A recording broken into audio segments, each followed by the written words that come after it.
नमस्कार साथियों, मैं जितेंद्र स्वागत करता हूँ आपको अपने और आपके यूट्यूब चैनल मिशन ग्राम क्रांति पर। जैसा कि आप लोग जानते हैं, हम लोग क्या है बिहार बोर्ड के द्वारा जारी किए गए मॉडल पेपर के हिस्ट्री क्वेश्चंस को डिस्कस कर रहे थे। उससे पहले हमने पॉलिटिकल को डिस्कस कर लिया है, चैनल पर रखा हुआ है वीडियो। जिन्होंने नहीं देखा, जिनका पॉलिटिकल साइंस है, जाकर देख सकते हैं। आज हिस्ट्री सीरीज का आज दूसरा वीडियो है, तो चलिए हम शुरू करते हैं। उसमें हम लोगों ने 25 क्वेश्चन डिस्कस कर लिया था। प्रत्येक क्वेश्चन के माध्यम से हमने उस टॉपिक को डिस्कस किया था और ऑप्शन से भी अगर कोई क्वेश्चंस बन रहे थे जो आपके बोर्ड में पूछा जाएगा, उसको भी हम लोगों ने डिस्कस किया था। तो वही का रिकॉर्ड शुरू करते हैं। तो लास्ट क्वेश्चन उसमें हम लोगों ने पूछा था 25 नंबर, है ना, किस दिगंबर श्वेतांबर का संबंध किस धर्म से। तो उसमें भी बताया था, आप लोग जानते भी होंगे कि श्वेतांबर जैन धर्म में बाद में विभाजन हो जाता है, बट जाता है। तो श्वेतांबर श्वेत वस्त्र धारण का वह साधु, जैन साधु जो श्वेत वस्त्र यानी कि श्वेत कपड़ा, उजला कपड़ा पहनते थे, श्वेतांबर। और वह जैन संत जो मतलब बिना कपड़े के रहते थे, नग्न रहते थे, वो दिगंबर कहलाए। बौद्ध धर्म में भी आप जानते हैं विभाजन हुआ था। क्या हुआ था उसमें? हीनयान और महायान नाम से विभाजन हो गया था। सिख धर्म में भी 12 मिसलों में बटा हुआ है। हिंदू धर्म में तो खैर बहुत विभाजन है। ये सब तो हिंदू धर्म का ही पार्ट है भी कह सकते हैं, है ना। तो चलिए, ये सारा चीज़ था। तो ये बहुत इसको डिस्कस कर लिए, आगे चलते हैं, ठीक है। चलिए, मुगल काल में चलने वाला सोने का सिक्का क्या कहलाता था? तो देखिए, मुगल काल में सबका सोना का, चांदी का, तांबा का, सब प्रकार का सिक्का चलता था, है ना। तो आप जानते हैं कि आपको अकबर क्या करता है, दीन इलाही नाम से धर्म स्थापित करता। कब? 1582 में। 1582 में क्या करता है, दीन इलाही नाम से एक नया धर्म स्थापित करता है मुगल बादशाह अकबर। तो उस दीन इलाही धर्म के प्रचार प्रसार के लिए वो एक नया सोना का सिक्का जारी करता है। तो उसको इलाही सिक्के के नाम से जाना जाता है ना। तो जो वो सोना का होता है। इसके टाइम पीरियड में सोना का सबसे बड़ा जो सिक्का होता था वो शहंशाह के नाम से जाना जाता था। तो आप खैर उसको भूल जाइए। इसको इलाही सिक्का क्या था? सोना का सिक्का था, है ना। तो बस इसमें इतना ही जान रहे थे। रुपया तो जाते शेरशाह सूरी के टाइम में, जीतल आपको ये भी इसके टाइम में, शेरशाह सूरी के टाइम में रहा था, है ना। चलिए, जहांगीर का शासन काल कब से कब तक था? तो देखिए, आप मुगल वंश पढ़ते हैं तो उसको ही क्रोनोलॉजी के साथ समझ लेना है कि एक एक करके याद नहीं करना है, तो फिर कन्फ्यूजन। आप जानते हैं कि मुगल वंश का संस्थापक कौन था? बाबर, है ना। कब क्या था? 1526 में। 1526 में क्या करता है बाबर? मुगल वंश की स्थापना करता है। और वो 1530 तक रहता है शासक दिल्ली में, भारत का भारत का शासक आगरा से चलाता है राज। तो 1526 से लेकर के 30 तक कौन था? मुगल वंश का संस्थापक या मुगल वंश का शासक बाबर। उसके बाद उसका पुत्र यानी कि उसका बेटा कौन आता है? हुमायूं। वो क्या है? 1530 से लेकर के क्या है 40 तक। और फिर आपको क्या है, शेरशाह 40 में शेरशाह सूरी आ जाता है, वो 15 साल रहता है। फिर 1555 से 56 तक रहता है कौन? हुमायूं। तो आप सीधा अगर मोटा मोटी याद रखना हो तो 30 से लेकर के 56 तक, बीच में 15 साल का गैप है। जो सूरी वंश का, जो शेरशाह सूरी था, उसका पीरियड आ जाता है सूरी वंश का। चलिए, तो ये हो गया। तो बाबर, हुमायूं के बाद कौन आता? अकबर। अकबर क्या बनता है शासक? 1556 में। अकबर आपको 1556 में शासक बनता है। तो ये देखिए ऑप्शन में है अकबर। 1556 में राजा बनता है और 1605 में क्या उसकी मृत्यु हो जाती है। तो मृत्यु हो जाती है। अकबर का बेटा कौन था? जहांगीर, है ना। तो जहांगीर फिर 1605 में राजा बनता है और 1627 तक रहता है, उसकी मृत्यु हो जाती है। फिर 1627 में कौन बनता है आपको? जहांगीर का बेटा कौन था? क्या बोलते हैं? शाहजहाँ क्या बोलता है? 1627 से लेकर के 1658 था। फिर आपको आता है औरंगजेब 1658 में राजा बनता है, 1707 तक रहता है। औरंगजेब की मृत्यु 1707 में होती है। तो आपको क्रोनोलॉजी के हिसाब से समझना है कि फिर से मैं रिपीट कर दे रहा हूँ, ये क्वेश्चन मुगल वंश से रहता ही है ना। मुगल वंश का संस्थापक कौन था? बाबर कब से कब तक शासन किया था? तो 1526 से लेकर के 30 तक भारत में शासन किया था, ठीक है। उस बीच वो 4 गो युद्ध भी लड़ता। आगे आएगा क्वेश्चन, तो उसमें हम लोग डिस्कस करेंगे। फिर 30 से लेकर के आप 40 तक, फिर बीच में सूरी वंश 30 से लेकर के 40 तक, फिर 40 से 55 तक आपको आ जाता है शेरशाह सूरी का जो वंश था, सूरी वंश, ठीक है। फिर 55 से 56 आपको आता है वही हुमायूं। फिर 56 में हुमायूं मर जाता, तो 56 से लेकर के 1605 तक अकबर के बाद उसके बेटा जहांगीर के बाद शाहजहाँ के बाद आपको कौन है? औरंगजेब। ये 6 गो जो प्रसिद्ध मुगल वंश का प्रसिद्ध, और भी कई साथ सकते हैं, लेकिन सब नाम मात्र का है, चर्चा करेंगे कभी। तो 6 शासकों को आपको याद रखना फिर से, बाबर, हुमायूं, अकबर, जहांगीर, शाहजहां, औरंगजेब। ये 6 मुगल वंश के प्रमुख शासक थे। औरंगजेब के बाद शासन सत्ता कमजोर हो जाती है, तो कोई कन्फ्यूजन नहीं रहना चाहिए टॉपिक से, तो इस बात को ध्यान रखेंगे बच्चे। चलिए आगे। अच्छा, अकबरनामा का अंग्रेजी अनुवाद किसने किया था, है ना? तो आप लोग जानते हैं कि अकबरनामा अकबर के जीवन पर आधारित मुगल वंश का वर्णन है। अकबर के 9 रत्नों में से एक रत्न था, यानी कि 9 विद्वानों में से एक विद्वान कौन था? अबुल फजल। उन्होंने क्या अकबरनामा किताब लिखा था, कौन भाषा में लिखा था? अरबी भाषा में लिखा था, ठीक है। इन्होंने क्या अरबी भाषा में इस किताब को लिखा था। हाँ, तो इसमें अरबी भाषा तो अरबी ही था। एक बार मैं चेक कर लेता हूँ।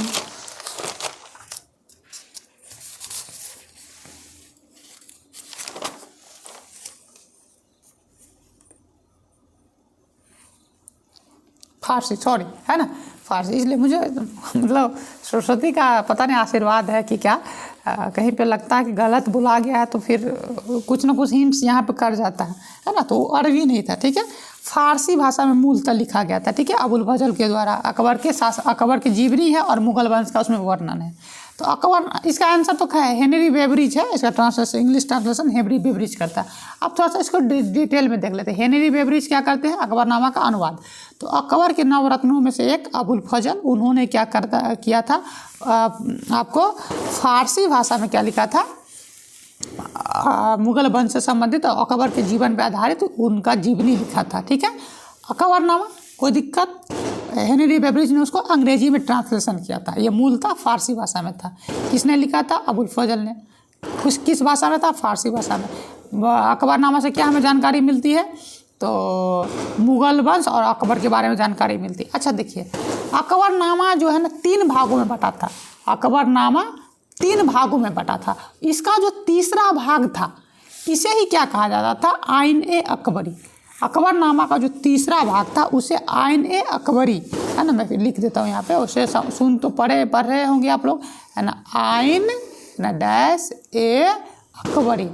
इसका जो तीसरा भाग था, अकबरनामा का तीसरा भाग, उसको कहा जाता था आइन-ए-अकबरी। तो उसका भी अब ऑब्वियस बात है, लेकिन वो सेपरेट किताब हो जाता है बाद में। तो ये भी पूछा जाता कि आइन-ए-अकबरी का लेखक कौन है? तो कॉमन सी बात है, कॉमन सेंस वाली बात है कि जब अकबरनामा का ही तीसरा भाग है तो अकबरनामा को अबुल फजल ने लिखा है, तो आइन-ए-अकबरी को कौन लिख लेगा? अकबर खुद थोड़ी लिख लेगा, वो तो अंगूठा छाप था, है ना। तो आइन-ए-अकबरी भी किसने लिखा था?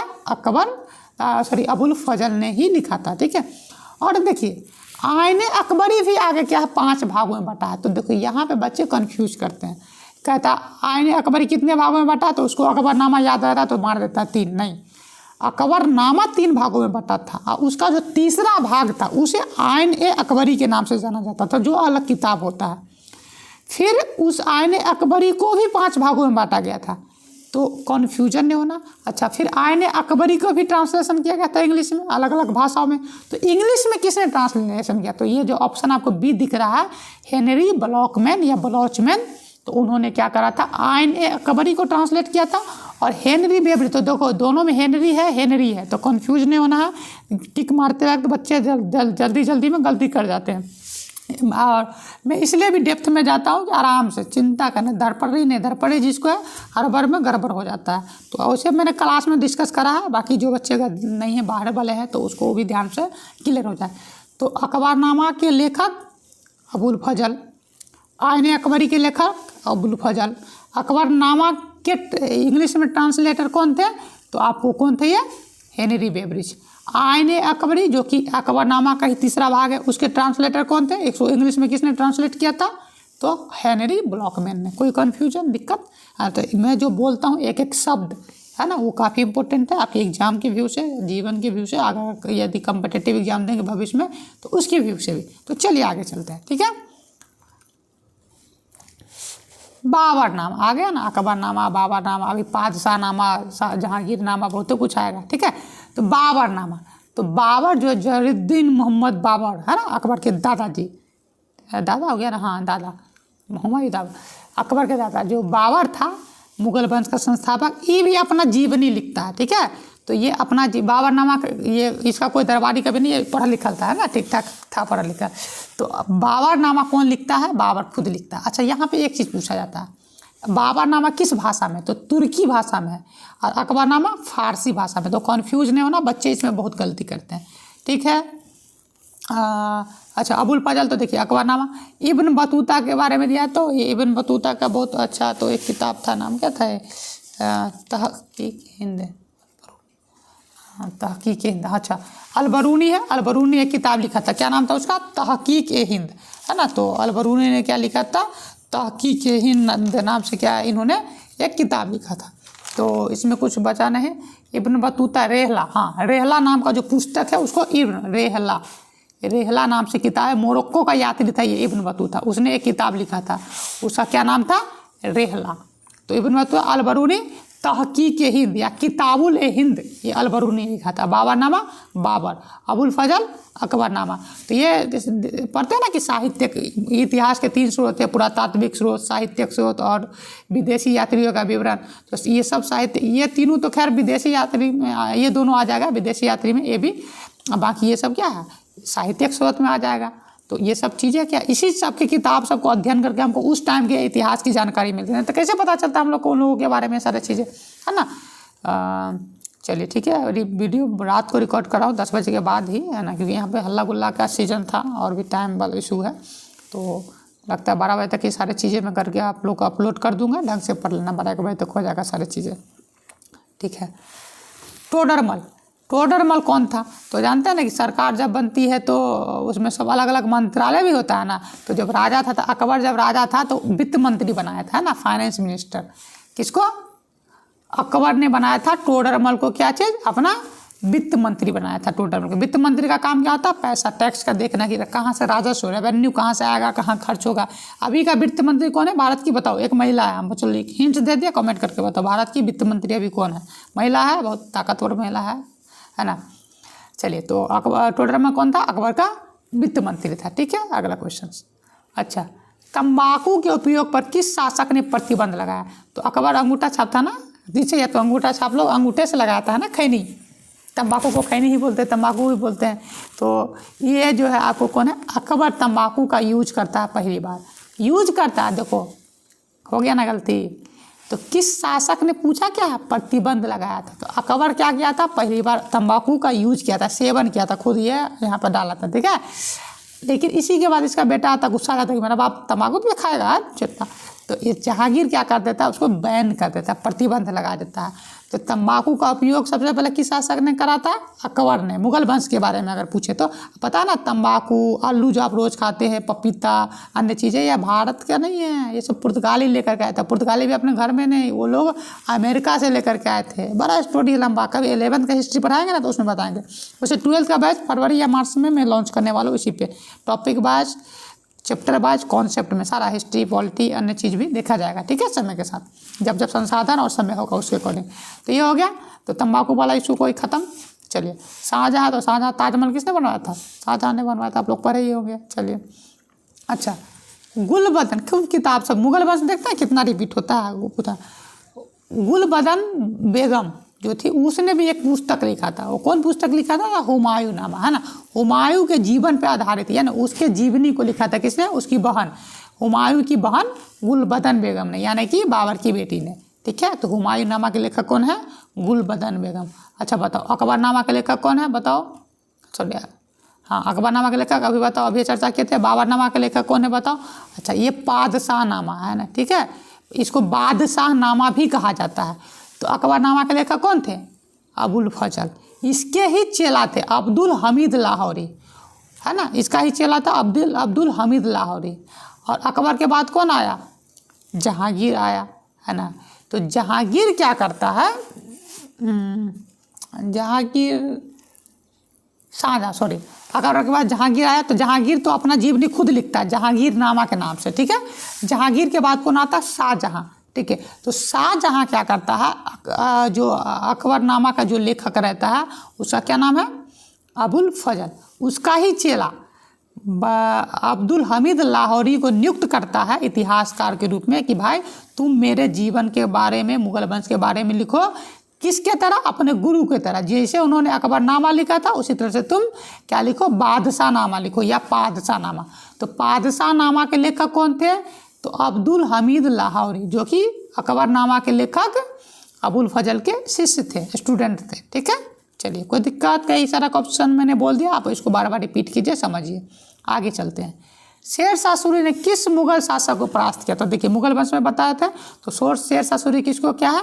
हुमायूं को 2 बार हराया था। एक बार 1539 में 1539 में ये था आपको कौन? कन्नौज या बिलग्राम का युद्ध। और 1540 में क्या होता है? चौसा का युद्ध। दोनों में क्या करता है? कन्नौज के युद्ध में भी और चौसा के युद्ध में भी क्या करता है? हुमायूं को हराता है। कौन? शेर शाह सूरी। और शेर शाह सूरी ही एक नया वंश सूरी वंश की स्थापना करता है। मुगल वंश के बाद बीच में आप पढ़ते हैं थोड़ा सा इसके बारे में।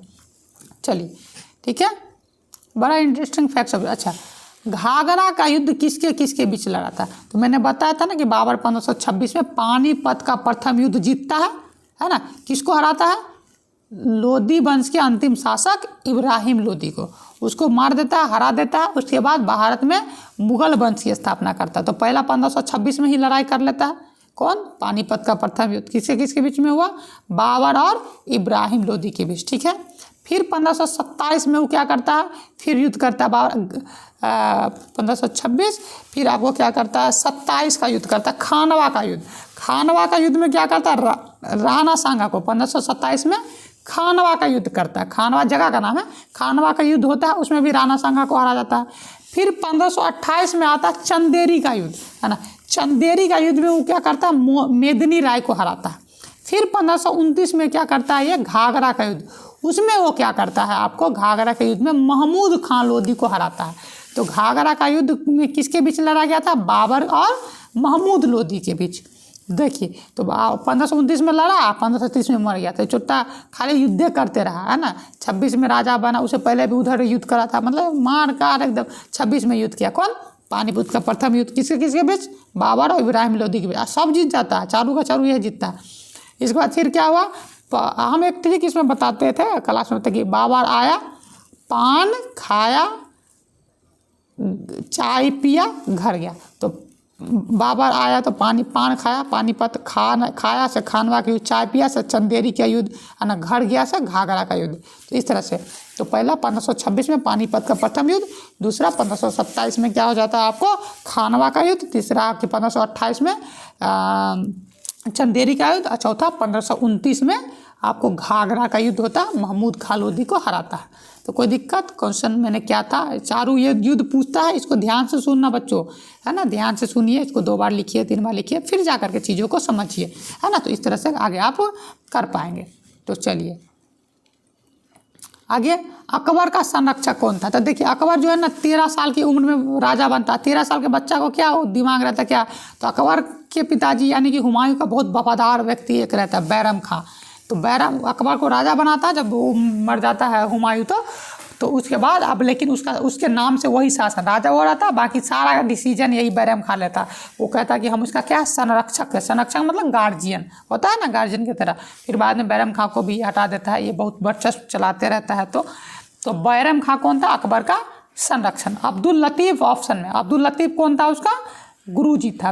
इसका क्या बोलते हैं? अकबर का टीचर रहा था कुछ दिन के लिए। वो पढ़ नहीं पाया था, लेकिन कुछ कुछ चीज़ें उसको सिखाया था, है ना?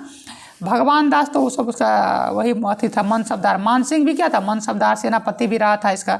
ठीक है, आगे चलते हैं। फतेहपुर सिकरी के बुलंद दरवाज़ा का निर्माण किसने करवाया? तो देखिए बुलंद दरवाज़ा, जब अकबर राजा बनने के साथ ही क्या है, अपना साम्राज्य विस्तार करता है। तो उसी में वो क्या है, जब गुजरात को जीत लेता है तो उसी के खुशी में क्या करता है? बुलंद दरवाज़ा का निर्माण करवाता है। कौन? अकबर। चलिए ये तो ये हो गया। फतेहपुर सिकरी नामक शहर क्यों बसाता है? तो अकबर खुद बसाता है ना, वहीं अपनी आगरा में ही है ये। फतेहपुर सिकरी नामक शहर बसाता है, वहीं अपनी राजधानी ट्रांसफ़र करता है। ठीक है, कोई दिक्कत? आगे बाकी ये सब की चर्चा तो बहुत कुछ पहले कर ही रही है, फिर आगे चलते हैं। चलिए, 5वें सिख गुरु अर्जुन देव को मृत्यु दंड किसने दिया था? तो देखिए, सिख धर्म में आप जानते हैं कि 10 गुरु हुए थे, ठीक है। सिख धर्म के संस्थापक और प्रथम गुरु कौन थे? गुरु नानक देव जी। उनका जन्म कहाँ हुआ था? अभी जो पाकिस्तान है उसके तलवंडी में, अब उसको ननकाना साहिब के नाम से, आप तलवंडी याद रखिए, ऑप्शन में वही रहता है क्वेश्चन में, ननकाना साहिब भी कभी कभी रहता है। तो 1469 में क्या होता है? उनका जन्म होता है कहाँ? पाकिस्तान के तलवंडी में। उस समय पाकिस्तान नहीं था, भारत ही था। तलवंडी में होता है, ज्ञान प्राप्ति होती है, सिख धर्म की स्थापना करते हैं। तो सिख धर्म के पहले गुरु और संस्थापक कौन थे? गुरु नानक देव जी। उसी तरह से और भी अलग अलग गुरु आए। तो 5वें गुरु थे आपको गुरु अर्जन देव जी, है ना, गुरु अर्जन देव जी। इनको क्या करता है ये जहांगीर, क्या करता है ये छोटा, बहुत यातना दे करके ना, एकदम बालू, गर्म बालू पे नहला करके और भी क्या क्या करके, है ना, इनको क्या हत्या करवा देता है इनकी। कौन? जहांगीर। औरंगजेब भी करवाता है, एक सिख गुरु की हत्या, 2 सिख गुरु की हत्या औरंगजेब करवा, मतलब औरंगजेब एक की करवाता है। वो थे कौन? 9वें गुरु तेग बहादुर। गुरु गोविंद सिंह जी के जो 10वें और अंतिम गुरु कौन थे सिख धर्म के? गुरु गोविंद सिंह जी, जिन्होंने खालसा पंथ की स्थापना की थी। उनके पिताजी थे गुरु तेग बहादुर, 9वें गुरु सिख धर्म के गुरु तेग बहादुर जी। उनकी हत्या चांदनी चौक है ना दिल्ली में, वहाँ पे सर तन से जुदा करवा देता है कौन? औरंगजेब। क्यों? क्योंकि उन्होंने इस्लाम धर्म नहीं कबूल किया था और भी कई सारे इशू थे इसको लेकर के। तो ये सारे चीज़ था। तो मैंने देखिए क्वेश्चन एक था, उससे संबंधित कई वो चीज़ बता दिया। तो ये रिपीट हुआ क्वेश्चन है, पूछा गया क्वेश्चन है। जो भी मैं बोलता हूँ उसको ध्यान से 1 बार 2 बार 3 बार सुनिए, है ना। एग्जाम से पहले तक 2 बार 3 बार सुन लेना, एग्जाम से पहले तक में, ताकि आप लोगों को दिमाग में रहे। ऑब्जेक्टिव जा करके प्रैक्टिस कीजिए, है ना। आपका जो क्वेश्चन बैंक है या मॉडल सेट है उस सबको प्रैक्टिस कीजिए तो अच्छा रहेगा, ठीक है। चलिए अगला आगे चलते हैं। दिल्ली सल्तनत के किस शासक ने आगरा को अपनी राजधानी बनाया, है ना। आगरा को अपनी राजधानी, आगरा ताजमहल के नाम से जानते हैं हम लोग। चलिए तो देखिए, लोधी वंश का ही एक शासक था सिकंदर लोधी। सिकंदर लोधी है ऑप्शन में। वो 1504 ईस्वी में क्या करता? आगरा शहर की स्थापना करता, ठीक है। 1504 ईस्वी में आगरा शहर की स्थापना करता है और 1506 ईस्वी में क्या करता? आगरा को अपनी राजधानी बना लेता है कौन? सिकंदर लोधी। कोई दिक्कत है ना। वही लोधी वंश का फिर अंतिम शासक कौन होता है? इब्राहिम लोधी। लोधी वंश का अंतिम शासक। इसी को हरा करके बाबर फिर क्या कर देता है? भारत में मुगल वंश की स्थापना कर देता है। और मुगल वंश की भी राजधानी कहाँ रहती है? आगरा ही रहती है। कब तक? शाहजहाँ के टाइम तक। शाहजहाँ क्या करता है?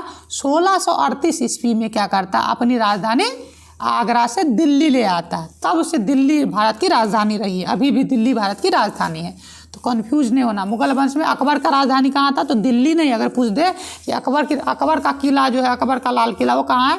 तो आगरा में, आगरा फोर्ट है ना, अभी भी वहाँ पे है यूपी में, समझे। तो कंफ्यूज नहीं होना। आगरा शहर की, आगरा से पहले आपको रहा है दिल्ली, फिर दिल्ली से आपको अलग ही आगरा ले आता है, फिर आगरा से बहुत एक बार चेंज हुआ है। तो आपको सिर्फ इतना याद रखना है कि आगरा में अपनी राजधानी कौन लाया था? सिकंदर लोधी। सिकंदर लोधी ने आगरा शहर की स्थापना की थी कब? 1504 में। राजधानी कब लाया था? आगरा 1506 में लाया था। कोई दिक्कत? 1638 में शाहजहाँ क्या करता है? अपनी राजधानी शाहजहानाबाद, यानी कि जो अभी पुरानी दिल्ली है, चांदनी चौक है ना, लाल किला, वहाँ ले जाता है, ठीक है। कोई दिक्कत, कोई क्वेश्चन, किंतु परंतु तो पूछिए। चलिए अच्छा, फतेहपुर सीकरी में इबादत खाना कब बनाया गया?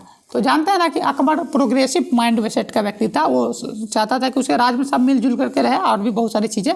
तो इबादत खाना नाम से एक जगह बना। इबादत मतलब आराधना करना, प्रार्थना करना, पूजा करना। खाना मतलब जगह, इबादत खाना, प्रार्थना करने वाला जगह। तो ये अकबर क्या करता है? इबादत खाना की स्थापना करता है कब? 1575 में, है ना। और 1578 में क्या करता है? सब धर्म के लोगों को उसमें एंट्री दे देता है कि सभी धर्म के लोग आएंगे इबादत खाना में। और उसमें वाद विवाद करता है, सब धर्म की अच्छाइयों पे बुराइयों पे चर्चा करता है अलग अलग धर्म के विद्वानों के द्वारा। तो इबादत खाना की स्थापना कब करता है अकबर? 1575 में। क्या उद्देश्य था? सभी धर्म के बात चर्चा करना, ये सब करना। इसके अलावा सभी धर्म के लोगों को एंट्री कब देता है? 78 में। अच्छा, आपको ऑप्शन में 1562 दिख रहा है ना, 1562। तो 62 तो नहीं, कुछ 1563 में आपको याद होगा क्या करता है अकबर? तीर्थ यात्रा कर समाप्त कर देता है अकबर। 1562 में तीर्थ यात्रा, 1563 में, ऑप्शन में तो है यहाँ, 1563 में क्या कर देता है? तीर्थ यात्रा कर, यानी कि जो गैर मुस्लिम थे, हिंदू धर्म के लोग सब जो अन्य तीर्थ यात्रा करने के लिए जाते थे, तो उसको अलग से एक टैक्स देना होता था। तो वो क्या था? उसको तीर्थ यात्रा कर कहते। तो अकबर को जब मालूम होता है तो वो 1563 में समाप्त कर देता है। फिर अगले ही साल 1564 में क्या कर देता है वो, जजिया कर समाप्त कर देता है। जजिया कर क्या था, देखिए अकबर कौन था, मुस्लिम शासक, ये मुगल वंश ये सब मुस्लिम शासक है, और ये मुस्लिम शासक गैर मुस्लिम से, क्योंकि उसके राज में रह रहा है इसलिए उसको टैक्स देना पड़ेगा, नहीं तो इस्लाम धर्म कबूल करना होगा। तो जो व्यक्ति गैर मुस्लिम है उसको एक अलग कर देना होता था, उसको जजिया कर कहते थे, जो धार्मिक कर था एक प्रकार का। तो उसको भी अकबर क्या कर देता है 1564 में समाप्त कर देता है। तो इसमें कोई दिक्कत तो नहीं होना चाहिए, हमको लगता है समझ में आ गया है ना। 1579 में मजहर की घोषणा करता है। तो खैर ये कम्पिटिटिव लेवल की है, आपको उतना दिमाग नहीं लगाना। तो आप 1582 में अकबर क्या करता है, दीन ए इलाही नाम से अपना एक नया धर्म लाता है, ठीक है, धर्म स्थापित करता है। 1579 में मजहर की घोषणा। तो कई चीज़ है तो इसको रोक रोक करके सुनिएगा, मैं फ्लो में बोलता हूँ, स्पीड में बोल देता हूँ, लेकिन आप थोड़ा सा आराम से शांति से सुनिएगा। जो भी बोल रहा हूँ जीके बोल रहा हूँ और आपके एग्जाम में पूछा गया क्वेश्चन या पूछा जाने वाला क्वेश्चन बोल रहा हूँ, तो ध्यान से सुनिएगा इस चीज़ों को, ठीक है। आगे बढ़ते हैं, 39 हो गया, आगे चलते हैं। कितना टाइम हो गया, अच्छा आधा घंटा तक देखते हैं, ठीक है। सुलह ए कुल की नीति किसने प्रारंभ किया, सुलह ए कुल की नीति, तो अकबर। अकबर को बताया प्रोग्रेसिव राजा था। तो देखिए अकबर जो क्या है करता है, सुलह ए कुल क्या था, इसका उद्देश्य क्या था, सार्वभौमिक शांति की स्थापना करना। इसका मतलब ये था सुलह ए कुल का मतलब था सार्वभौमिक शांति, मतलब कि सभी धर्म के प्रति समान इक्वल सम्मान देना, सब धर्म के लोगों का सम्मान करना, किसी पे, तब ना वो धार्मिक जजिया कर समाप्त करता है 1564 में। 1563 में तीर्थ यात्रा कर समाप्त करता है। तो सब धर्म के लोग मिलजुल करके रहे, इसका उद्देश्य था अकबर का। तो सुलह कुल की नीति प्रतिपादित करता है, जिसमें सब धर्म के लोगों के प्रति सम्मान करता है, किसी को भेदभाव नहीं, किसी को धर्म के आधार पर पद देना, ये सब नहीं। तब ना अकबर का वित्तीय मंत्री कौन था, टोडरमल, हिंदू शासक था। नवरत्न में अकबर था, कई वो हिंदू शासक थे, उसके कई सारे मनसबदार हिंदू थे। ये सारी चीज़ें थी, नैतिकता, ईमानदारी, न्याय, शांति, इस सबको बढ़ावा देना, यही क्या था सुलह कुल की नीति। मतलब एक भाषा में सार्वभौमिक शांति, शांति से सब लोग मिलजुल करके एक दूसरे का सम्मान करते हुए आगे बढ़े, यही उसका उद्देश्य था सुलह कुल का। तो कौन प्रतिपादित करता सुलह कुल की नीति का, आपको यही करता है अकबर। इसी के लेकर के क्या करता है, एक नया ही धर्म स्थापित कर देता है, दीन ए इलाही, जिसका मतलब पहला हिंदू व्यक्ति कौन था जिसने एक्सेप्ट किया था दीन ए इलाही धर्म के, अकबर, सॉरी बीरबल, पहला और अंतिम वही था, ठीक है। उसके बाद वो धर्म चला ही नहीं बेचारा का, हालांकि ठीक ही ठाक था। चलिए आगे। अच्छा, हरिहर एवं बुक्का विजयनगर की हरिहर एवं बुक्का ने विजयनगर साम्राज्य की स्थापना कब की, तो आप लोग जानते हैं 1336 में। 1336 में हरिहर और बुक्का नामक दो भाइयों ने क्या किया था, विजयनगर साम्राज्य की स्थापना की थी। आप जानते हैं दक्षिण भारत का सबसे ताकतवर शक्तिशाली साम्राज्य था कौन, विजयनगर साम्राज्य। उसमें 4 वंश ने शासन किया था विजयनगर साम्राज्य पे, 4 वंश ने। कौन कौन, एक में बोल रहा हूँ रिपीट करके, संगम वंश ने, सुलूभ वंश ने, तीसरा तुलुब वंश ने, चौथा अरिविदु वंश है। तो 4 वंश ने क्या किया था, विजयनगर साम्राज्य की पे शासन किया था, जिसकी स्थापना 1336 में हरिहर और बुक्का नामक दो भाइयों ने किया था। हरिहर प्रथम जो था वो इसका विजयनगर साम्राज्य का पहला राजा बनता है। ये पूछा गया क्वेश्चन है आपके एग्जाम में कि विजयनगर साम्राज्य का पहला राजा कौन था या पहला शासक कौन था, हरिहर राय प्रथम, ठीक है, ठीक है। विजयनगर साम्राज्य का सबसे ताकतवर शक्तिशाली शासक कौन था, तो कृष्णदेव राय, है ना, जिसके दरबार में अष्टदिग्गज रहते थे। अष्टप्रधान मराठा शासक शिवाजी के दरबार में रहते थे। अष्टदिग्गज दक्षिण भारत के विजयनगर साम्राज्य के सबसे ताकतवर राजा, सबसे शक्तिशाली राजा, क्या नाम था उनका, अभी तो बोलते कृष्णदेव राय, उनके दरबार में रहते अष्टदिग्गज। नवरत्न तो अकबर के दरबार में जानते हैं। अब प्राचीन भारत में जाइएगा तो नवरत्न किसके दरबार में, चंद्रगुप्त द्वितीय, जिसको विक्रमादित्य के नाम से भी जाना जाता है। तो देखिए मैं लॉ ऑफ रिलेटिविटी की बात करता हूँ कई बार, कि चीज़ों को, एक चीज़ को दूसरे चीज़ से जोड़ दीजिएगा तो वो लंबे समय तक रहेगी, आप भूलेंगे नहीं, वो आपको याद रहेंगे लंबे समय तक, ठीक है। तो इसमें कुछ समझना नहीं था। हाँ, तो विजयनगर पर कितने वंश ने, 4 वंश ने। कौन कौन, संगम वंश ने। अच्छा ये पूछ दे कि विजयनगर साम्राज्य का पहला वंश कौन था, संगम वंश। या हरिहर और बुक्का किस वंश का था, तो संगम वंश का था, कोई दिक्कत। संगम वंश, फिर सुलूभ वंश, और सु को लू तू कर दीजिए, फिर तुलुब वंश, फिर अरिविडु वंश, ठीक है, कोई दिक्कत। चलिए तो इसमें इतना था, बता दिए। अच्छा अगला क्वेश्चन क्या है, क्वेश्चन 20, तेनालीराम का संबंध किस राजवंश से है, आज देखिए आगे अगला क्वेश्चन, तेनालीराम का संबंध ये भी पूछा तो विजयनगर साम्राज्य से। तो विजयनगर साम्राज्य में अभी बताया 4 गो वंश था, तो उस वंश में किस वंश से उसका, अच्छा वंश नहीं पूछा है, तो विजयनगर साम्राज्य से। तो तेनालीराम जो थे कृष्णदेवराय के जो दरबार में 8 विद्वान जिसको अष्टदिग्गज कहते थे, उसी में से एक विद्वान कौन थे, तेनालीराम। आप लोग बचपन में कहानी पढ़े होंगे, तेनालीराम का किस्सा, तेनालीराम ने ये करा ये करा, जैसे अकबर बीरबल का कहानी है ना, उसी तरह से तेनालीराम का और कृष्णदेवराय का कहानी है। तो कृष्णदेवराय के दरबार में ये रहते थे, ठीक है। तो ये तेलुगु के बहुत बड़े कवि और विद्वान थे। हालांकि फॉर्मल एजुकेशन इनको नहीं मिला था, लेकिन फिर भी सारे चीज़ें तो इनके बारे में समझ में आ गया बात चीज़ें। चलिए 42 नंबर क्वेश्चन, अच्छा 45 तक कर लेते हैं, ठीक है। तेनालीराम, अच्छा विजयनगर साम्राज्य का पहला शासक कौन था, तो अभी ये मैंने बताया था क्या, हरिहर प्रथम, है ना। तो हरिहर प्रथम जो थे ये विजयनगर साम्राज्य के क्या थे, पहले शासक थे। अभी ये मैंने जस्ट बताया था, बुक्का उसका भाई था, है ना। कृष्णदेवराय विजयनगर साम्राज्य के क्या महानतम शासक में से एक थे। तो ये मैंने पूरा डिटेल से बता ही दिया था। चलिए अगला क्वेश्चन क्या है, 44, अमुक्त माल्यार्क किसने लिखा है, तो आप बताइए। मैं एक हिंट्स दे देता हूँ, विजयनगर का सबसे शक्तिशाली शासक कौन था, उसी ने लिखा था। तो अभी मैं बताया था क्या, बताओ आंसर, मैं रोक देता हूँ, वीडियो को पॉज करो तब बताओ। क्लास वाला बच्चा तो बताएगा ही, है ना, तुम लोग को अलग से भी क्लास लेंगे फिर, तो तुम लोग को बताएं भाई, है ना। अमुक्त माल्यार्क नाम का किताब था, विजयनगर का सबसे ताकतवर शासक ने लिखा था। वो बहुत विद्वान थे, तेलुगु के बड़े विद्वान भी थे, है ना। शासक तो थे ही, सबसे महान विद्वान भी थे। क्या नाम था उनका, कृष्णदेवराय, है ना। उन्होंने ही अमुक्त माल्यार्क नाम से एक किताब लिखा था, ठीक है। इसमें कोई दिक्कत हमको नहीं लगता, आप लोग को होना चाहिए, ठीक है। चलिए अगला क्वेश्चन, अच्छा विरूपाक्ष मंदिर कहाँ है, तो विरूपाक्ष मंदिर जो है आपको कहाँ है, हम्पी में। हम्पी कहाँ, कर्नाटक में। हम्पी पता ना कि विजयनगर साम्राज्य की राजधानी कहाँ थी, हम्पी थी, है ना। पंपा देवी के नाम से हम्पी आया है। तुंगभद्रा नदी के किनारे ये बसा हुआ था। हम्पी में ही क्या है, विरूपाक्ष मंदिर है। अच्छा विरूपाक्ष मंदिर किस भगवान को संबंधित है, भगवान को समर्पित है, भगवान शिव का ही दूसरा नाम है एक विरूपाक्ष, तो उनको भगवान शिव को समर्पित है। तो देखिए अभी हम लोगों ने 45 क्वेश्चन तक आ गया, इसमें तो 25 से लेकर के मतलब 20 क्वेश्चन रिस्क करके, लेकिन ये 20 नहीं, हम 20 पंचे 100 क्वेश्चन से ज़्यादा मैं आपको बोल चुका हूँ। तो इसको सुन लिया, समझिए, है ना। वीडियो आधा घंटा का हो गया, तो इसको यहीं पे स्टॉप करते हैं। फिर इसके बाद ही जस्ट अगला वीडियो हम अभी अब थोड़ा देर के बाद अभी रिकॉर्ड करेंगे। रात हो गया, 10:30 11 बज रहा के आसपास में। फिर अभी मैं 1-2 वीडियो रिकॉर्ड करके अपलोड कर देता हूँ, तो आप लोग आराम से इसको सुनिए। मेहनत लगता है, बहुत सारा लिखना होता है, बहुत कुछ करना होता है, तो ध्यान से सुना, ये एग्जाम में बहुत आएगी। और जो बच्चे जो दोस्त साथ, अच्छा पहला वीडियो नहीं देखे इतिहास का, तो पहला वीडियो जा करके देख लीजिए, तब दूसरा देखो, क्योंकि उसमें बहुत डिटेल में पता है। इसके अलावा जिसका पॉलिटिकल साइंस है, वो पॉलिटिकल साइंस का भी मॉडल पेपर देख लो, वो भी वीडियो पर चैनल पर डाला हुआ है। जो साथी आपके, जो मित्र क्लास में, यूनिवर्सिटी में, मतलब आपके क्लास में, कॉलेज में साथी है जिनका पॉलिटिकल साइंस है, हिस्ट्री है, उनको आप सजेस्ट कर दीजिए वीडियो, ताकि उनका भी कुछ फ़ायदा हो जाए, है ना। और क्योंकि ये सब कर लेने से आपका ऑब्जेक्टिव ठीक हो जाएगा, सब्जेक्टिव के प्रति भी आपका क्या है, समझने का नज़रिया थोड़ा सा बदल जाएगा, है ना। तो ठीक है, बहुत बहुत धन्यवाद, ठीक है। आप फिर अगला वीडियो 45 के बाद हम लोग चर्चा करेंगे, ठीक है। चलिए।